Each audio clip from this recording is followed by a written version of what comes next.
x plus y equal to 7 0 3 5 மற்றும் x minus y equal to 3 0 0 4 எனில் x மற்றும் y ஆகிய அணிகளை காண்க. இரண்டு அணிகளின் கூட்டல் கொடுத்துட்டாங்க, இரண்டு அணிகளின் கழித்தல் கொடுத்துட்டாங்க.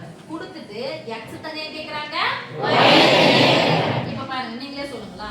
இப்போ ஒரு சமன்பாடா எடுத்துக்கிட்டீங்கன்னா லெஃப்ட் சைடு பாக்குறீங்க, இங்க +x இங்க +x, இந்த +y இங்க -y, அப்பனா +y -y கேன்சல் பண்ணலாம். எதுமே நம்ம குறியை மாத்தவே இல்ல. அப்ப ரெண்டு என்ன பண்ண போறோம், அப்ப லெஃப்ட் சைடு கூட்டினா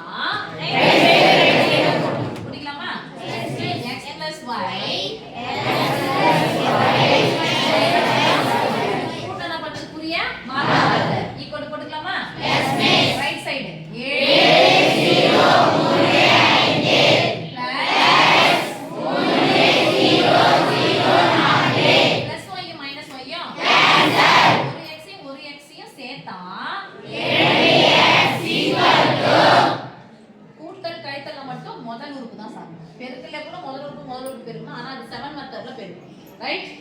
இப்போ 7 3 கூட்டினா 0 0 கூட்டினா 0 3 0 கூட்டினா 3 5 4 கூட்டினா 1.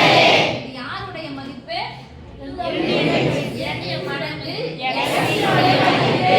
வெறும் ஒரு x உடைய மதிப்பு தான் தேவை. அப்ப பெருக்கலா இருக்கிற தன்னால பக்கம் போச்சுனா understand, s x equal to எல்லாத்தையும் ஒரு உறுப்பு எதால வகுக்கணும், வகுத்தல் என்பது தொடர்ந்து 2 எத்தனை முறை கழிக்கலாம். அப்ப இன்னொன்னு என்னது, சமமாக பிரித்தல். எத்தனை 2 10 0 2ஆல வகுத்தா என்ன கிடைக்கும், 3 2ஆல வகுத்தா 3/2 1.5 ன்னு போட்டுக்கலாம். ஓகே, இங்க 9 2ஆல வகுத்தா 9. இப்போ யாருடைய மதிப்பு தேவை எனக்கு, y கூட்டினால் 2x கிடைச்சிச்சு. அப்ப கழிச்சா எத்தனை y கிடைக்கும், 2y தான கிடைக்கும். அப்ப யார் கேன்சல் ஆகும், x கேன்சல் ஆயிடுமா. அப்ப சொல்லுங்க, ஃபர்ஸ்ட் கூட்டியாச்சு, இப்போ என்ன பண்ண போறோம், கழிச்சு சொல்லுங்க. x + y x இது +x தானே, கழிச்சா என்ன வந்துரும், -x + y. Understand, yes miss. First கூட்டன குறியை மாத்தல, கழிச்சா என்ன பண்ணனும், குறியை மாத்தணும். Understand, yes miss. +x -x cancel, +1y சேர்த்தா +2y = இது என்ன பண்ண போறோம், கழிக்கலாமா. Yes miss.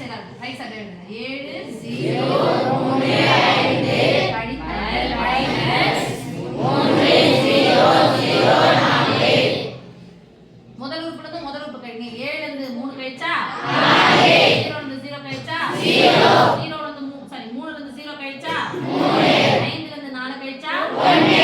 யாருடைய மதிப்பு இது, எனக்கு எத்தனை y உடைய மதிப்பு தேவை, y ஈக்குவல் டு பெருக்கலா இருக்கிற 2 அந்தாண்ட பக்கம் போச்சுனா 4 2ஆல வகுத்தா எத்தனை, 4 2 0/2 0 3/2 மார்க் எப்படி கொடுப்பாங்க பார்த்தலாமா. இது எழுதுனீங்கன்னா